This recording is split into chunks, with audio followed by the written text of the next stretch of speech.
Since this is preceding a showing of Mamá También, I wonder how it feels to you to think back to yourself in an earlier time as a filmmaker, what you brought to the movie then and where you're at in relation to where you're at now. That must be like a cosmic kind of experience. You mean the time of Mamá También? Yeah, yes. Yeah, that was a turning point in many things, because after a few years kind of engaged in the Hollywood process, I realized that I was losing not only my voice, but also my passion for cinema. And I have said this many times. There was a point in which it was making me sad. So I was living here in New York, and there was Video City in Greenwich Street. Greenwich Village. Yes, and I went there and I just rented like 25 movies. Of the ones I was just walking by, they had a great selection. I was just walking by, picking up the titles that I felt that were the reason I wanted to make films. Yeah. And that's after watching all those films, I called Carlos, my brother, and I said, I want to write a script. I want to do a film in Mexico. Yeah. Will you come to New York and work with me for a couple of weeks? And 2 days later, he was there, and we started writing it to Mamá También. Yeah. But with a clear consciousness that I needed to start from scratch. Yeah. With Chivo, we talk about this film to be like the film that we have done before going to film school. When we only love cinema, but without any rules, just learning from what we love in cinema, and also without any consideration of the so-called show business. You know? Yeah. And then Roma is another return to Mexico, but under very different circumstances, no? I mean, I'm assuming that the kind of sadness that you said you felt before you to Mamá También was not something that was present when you went back to Mexico to make Roma. Oh, there's always an element of sadness. Okay. No, but I mean, you mean that's an existential kind of everyday. Yeah. What can you do? But no, and in many ways, the two films, they have a lot in common. I think that Y Tu Mamá También opened for me the door into the inquiry that I've been exercising with cinema. I'm talking about inquiry because I'm a student of cinema. Yeah. You know, and with Y Tu Mamá También, we started this thing of doing, giving as much importance to the foreground as to the background, meaning as much importance to the character as to the social environment that surrounds the characters. Right. And Y Tu Mamá También, obviously the specific background was Mexico, and in Roma is as well Mexico. The difference is that in Tu Mamá También, we use the device of a voiceover. Right. That I don't know if people have seen it, but there's a voiceover that interrupts the action to make a comment. In Roma, what I try to do is for that comment to be included in the visual information in the background. And the background in Roma winds up becoming a character itself in many ways through the sound. Yeah, that was because the Roma is a film that it was about honoring memory, but also honoring the sense of time and space. Yeah. So the camera was this ghost from the present that visits the past and is observing, just detached the whole those moments. But that camera is placed in a geographical place. You know, is placed, and from that place, the camera perceives what is beyond the frame. That means the existence around the camera, all the sounds that happen around, is that city that exists beyond just one perception that is the visual. Did you think of it in those terms in your own mind as a ghost from the present visiting the past when you were conceiving of it?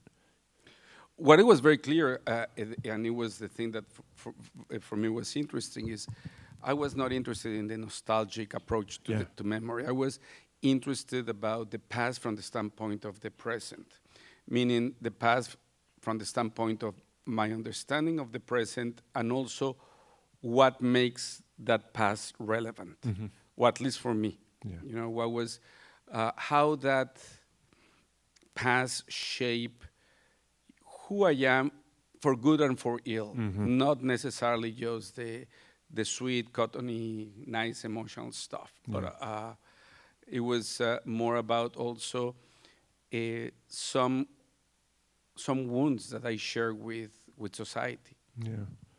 I'm going to assume that, like most filmmakers, you don't like to go back and revisit your older movies. No, I have a lot of my peers. They love to do like a lot of narrations of the new version. Get out of here.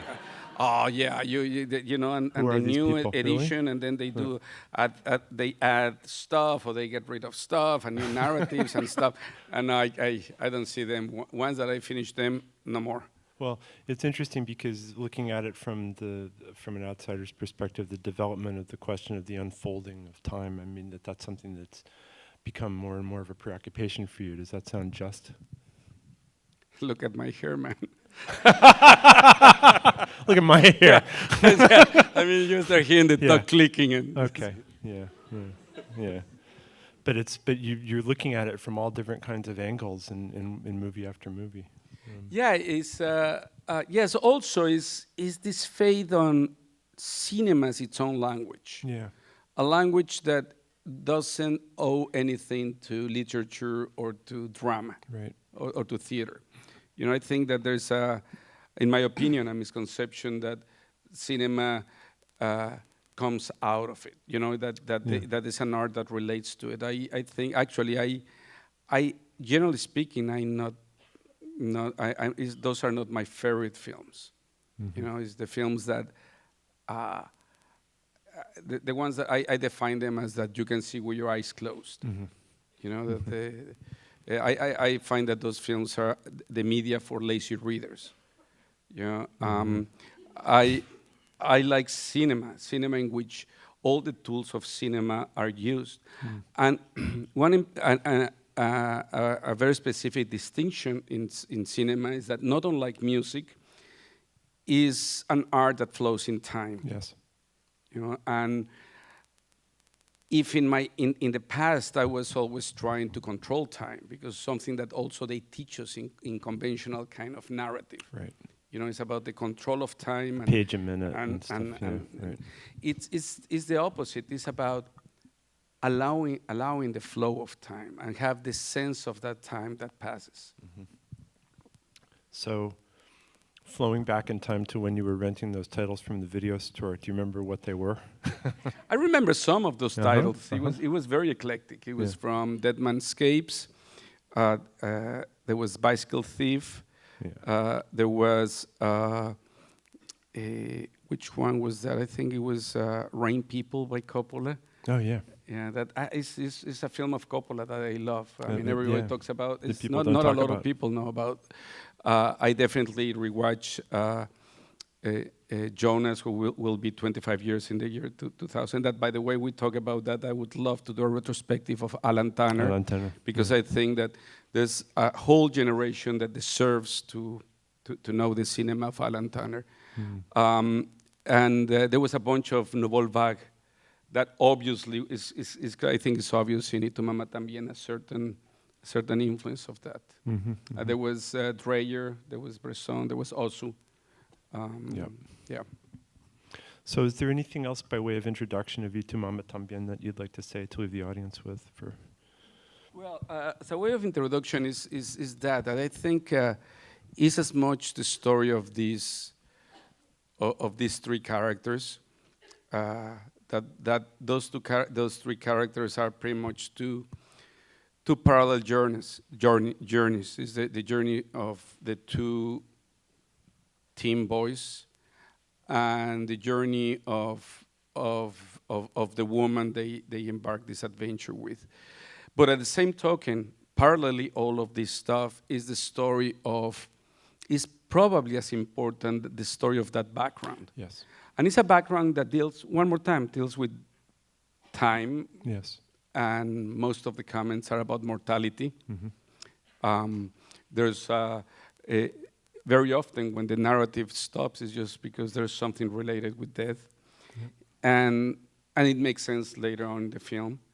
And, but also it's a story of a country. It's as much as the coming of age of these kids doing a transition from teen years into adulthood, into a country that is also making a transition or trying to do a transition into these teen years into a more mature adult country, pretty much entering a so-called democracy. Yep. I know that you have to get on a plane. Yeah, that happens. Yep. Yeah. It's the flow of time. No, I wish I could stay here for longer. I mean, for me, the interesting thing of this is that of these films I've been doing in the last, wow, sounds like old, like this century.